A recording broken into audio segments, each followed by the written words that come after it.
6일 지방선거를 앞두고 전남에서 무투표 당선 사례가 역대 가장 많은 것으로 나타났습니다. 참정권을 박탈당하고 있다는 지적도 나오고 있습니다.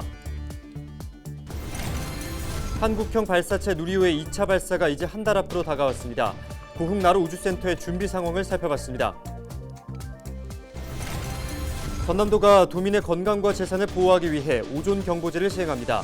오존주의보가 발령되면 야외 활동을 자제해야 합니다. 19일부터 공식 선거 운동이 시작됩니다. 과거 선거법을 위반한 사례를 통해 주의할 점이 무엇인지 짚어봤습니다.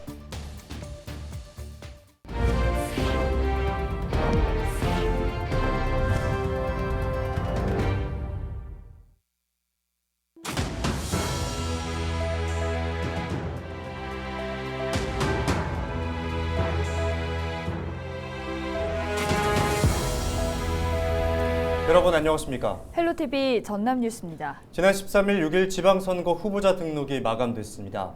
지역별로 본선거 대진표가 확정됐는데요. 후보가 단 한 명뿐인 선거구가 역대 최대 규모입니다. 이런 지역의 경우 선거운동도 투표도 하지 않고 곧바로 당선인 신분이 되는데요. 유권자들의 참정권 박탈 우려가 나오고 있습니다. 자세한 내용 서경 기자가 보도합니다. 6일 지방선거 후보자 등록 마감 결과 전남에서는 모두 28명의 후보가 곧바로 당선인 신분이 됐습니다. 민선 7기 해남 군수를 지낸 민주당 명현관 후보와 보성 군수를 지낸 민주당 김철우 후보. 이들은 기초단체장 선거구 가운데 경쟁 후보 없이 단독 출마하면서 무투표 당선이 확정됐습니다. 두 후보 모두 민주당 후보로 재선 도전에 성공한 겁니다. 전라남 도의원 후보 26명도 마찬가지입니다. 민주당 후보 외에 다른 정당 후보나 무소속 후보가 없었던 겁니다. 선거법상 무투표 당선 후보들은 선거운동을 하지 않고 투표 절차를 밟지 않습니다. 유권자들이 후보의 자질을 판단하고 선택할 기회가 사라지게 되는 겁니다.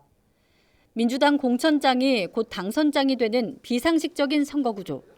공천을 받기 위해 유권자보다 정당의 당원 모집에만 힘을 쏟는 폐해가 우려되고 있습니다. 시민사회단체는 일당 독주 체제가 지역 발전에 끼칠 악영향을 꼬집었습니다. 우리가 한 가지 고민해야 될 지점은 적어도 지방선거에서는 정당이 공천을 배제하는 문제가 다시 한번 국회에서 좀 논의가 돼서 정개특위에서 유권자들이 원하는 지방자치 활성화를 위한 방법을 찾는 것이 좀 필요해 보입니다. 역대 최대 규모의 무투표 당선인이 나온 전남 지역 6일 지방선거. 지역 발전을 위한 일꾼을 뽑아야 할 선거의 의미가 퇴색되고 있다는 비판이 나오는 이유입니다. 헬로티비 뉴스 서경입니다. 6일 지방선거가 약 3주 앞으로 다가왔습니다. 12일 정식 후보 등록과 선거 운동이 시작될 예정인데요. 이 시기에 무엇보다 중요한 건 정확히 선거법을 이해하고 주의하는 거겠죠. 후보자는 물론 유권자들이 주의해야 할 사항을 정리해봤습니다. 양진호 기자의 보도입니다. 지난 2018년 지방선거에서 선거법 위반으로 처벌됐던 A씨. 당시 A씨는 경남 김해에서 관광버스를 동원해 특정 후보 선거 사무소 개소식에 지역 주민들을 참여시켰습니다. 행사에 참석한 주민들에겐 빵과 음료수도 건넸습니다.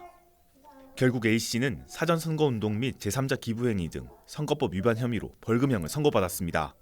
이번 6일 지방선거는 12일과 13일 후보자 등록을 거쳐 오는 19일부터 공식 선거운동에 돌입합니다. 정해진 기간이 아닌 날짜에 선거운동을 하거나 금품이나 물품을 제공하는 행위는 엄격하게 금지됩니다. 선거에 관하여 금전, 음식물 등을 받으면 제공받은 금액 또는 음식물 등 가액의 10배 이상, 50배 이하에 상당하는 금액의 과태료가 최고 3천만 원까지 부과되오니 선거운동 기간이라도 공무원은 특정 후보를 지지하는 행동이나 게시물을 올릴 수 없습니다. 공직자가 아니라도 직업이나 교육, 종교적 지위를 이용해 선거운동을 할 경우 선거법 위반 대상입니다. 선거운동을 위한 사조직이나 기타 단체를 설립한 것 역시 금지됩니다. 기표소에서 투표용지를 촬영하는 행위는 이번 지방선거에서도 금지됩니다. 동시에 투표를 하려는 선거인이나 선거관리인이 아닌 사람이 투표장에 들어갈 경우 처벌 대상이 될 수 있습니다. 선거운동 기간 후보자 벽보를 훼손할 경우 선거자유방해죄에 해당합니다. 특히 우편함에 있는 투표 안내문이나 선거 공보물을 훼손하는 것 역시 처벌받을 수 있는데 지난 총선 당시 서울 동작구에서는 아파트 우편함에 있던 공보물을 무단으로 폐기한 남성이 벌금형을 선고받기도 했습니다.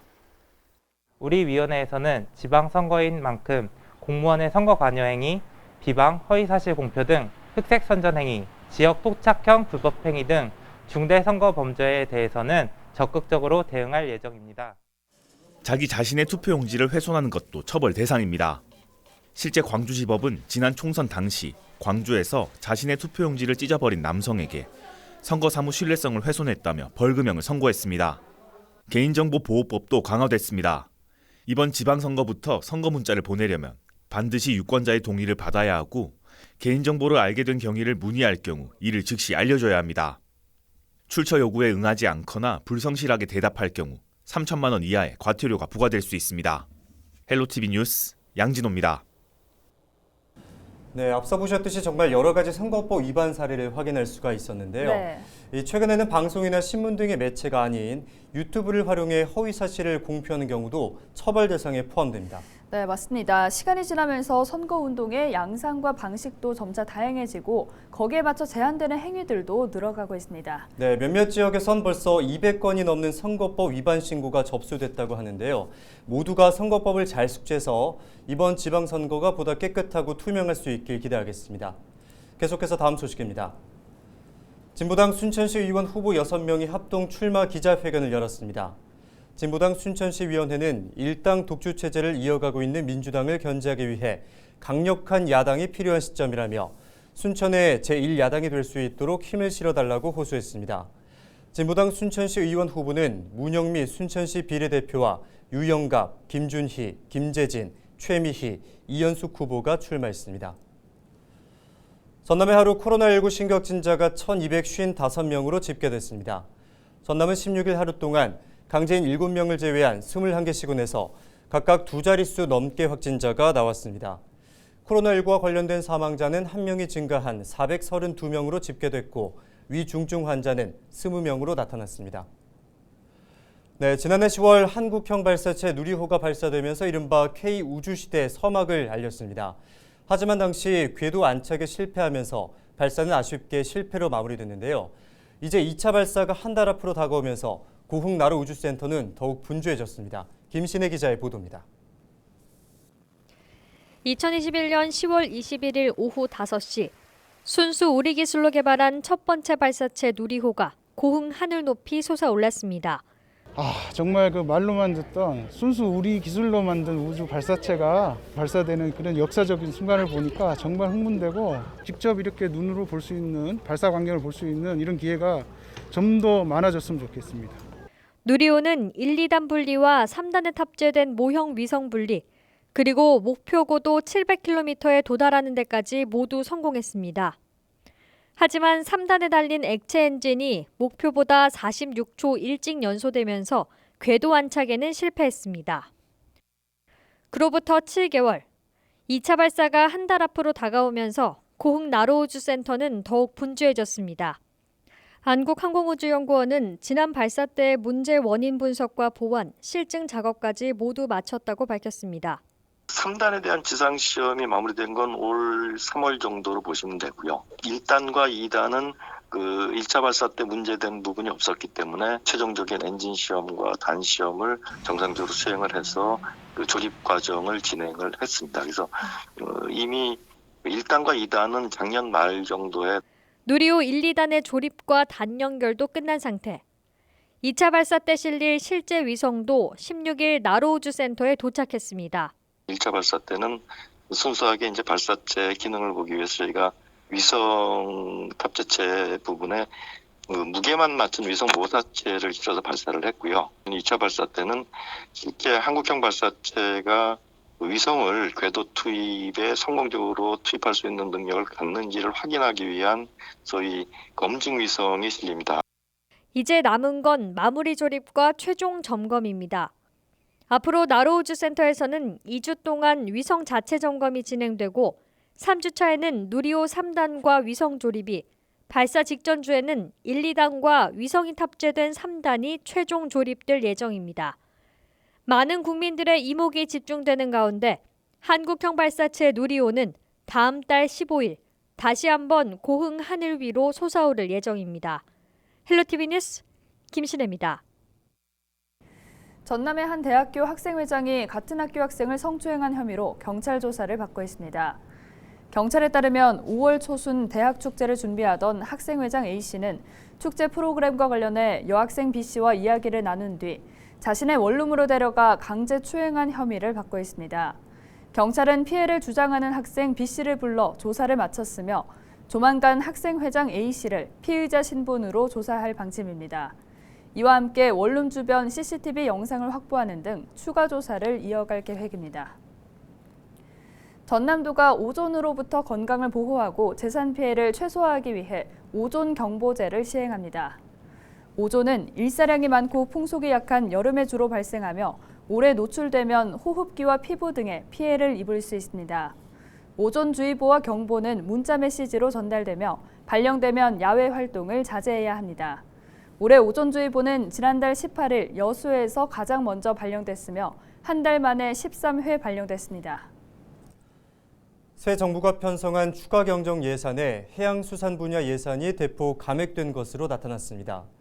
더불어민주당 주철현 국회의원은 정부가 제출한 2회 추경안을 분석한 결과 일반 회계와 농어촌 구조 개선 특별회계를 포함한 80여 개 사업에서 3천여억 원이 삭감된 것으로 확인됐다고 밝혔습니다. 주철현 의원은 윤석열 정부가 역대 최대 추경을 편성하면서도 해양수산 분야에서는 역대 최악의 감액을 단행했다며 7개 경제부처 가운데 유일하게 해양수산부만 전담비서관이 포함되지 못했던 인사에 이은 해양수산 홀대라고 비판했습니다. 더불어민주당 김회재 국회의원이 윤석열 정부가 편성한 추가 경정 예산에 SOC 사업비 4천여억 원이 삭감된 것을 두고 새 정부의 지역균형 발전 인식에 대한 우려를 표했습니다. 김 의원은 각 광역자치단체별 SOC 사업 예산을 분석한 결과 전남에서만 신안 앞에 화원 국도건설을 비롯해 여수 화태 백야 국도건설, 광주 송정, 순천, 전철화 등 1,200여억 원이 감액됐다고 밝혔습니다. 그러면서 지역균형 발전은 피해갈 수 없는 시대적 과제라며 윤석열 대통령의 균형 발전 필수라는 발언이 공연불이 되지 않도록 면밀히 검증하겠다고 강조했습니다.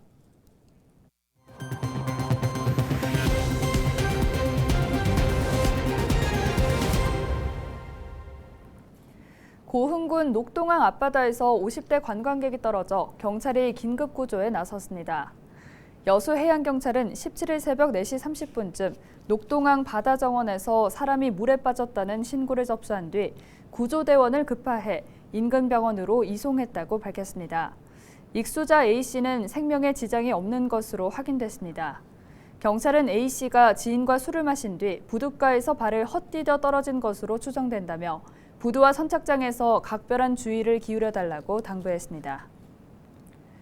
목포 해경이 배타적 경제수역에서 무허가로 불법 조업에 나선 중국 어선 2척을 붙잡았습니다. 목포 해경은 신안 가거도 북서쪽 해상에서 무허가로 조업하던 100톤급 단타망 어선 2척을 잇따라 붙잡아 선장과 선원을 조사하고 있습니다.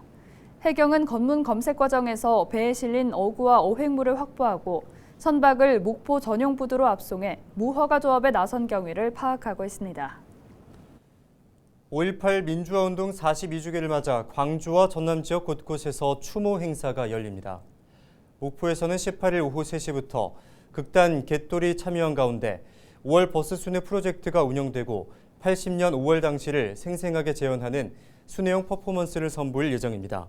이어 18일부터 22일까지는 전남도의회 윤선도 홀에서 5.18 사진 공모전 수상작들이 전시되고 19일에는 초이실에서 5.18 정신을 계승하기 위한 학술 포럼이 진행됩니다. 올해로 11번째를 맞는 김해날 기념식이 오는 19일 전남 목포에서 열립니다. 김해날 기념식에서는 지난해 6억 9천만 달러 수출 기록을 달성한 유공자에 대한 표창에 이어 김빵 시식과 신품종 소개, 김사진 전시회 등 다채로운 부대 행사가 진행됩니다. 해양수산부는 김 수출 1억 달러 달성을 기념해 지난 2010년부터 해마다 김해날 행사를 이어가고 있습니다. 신안 퍼플섬의 교통체증 해소를 위한 우회도로가 개통됐습니다.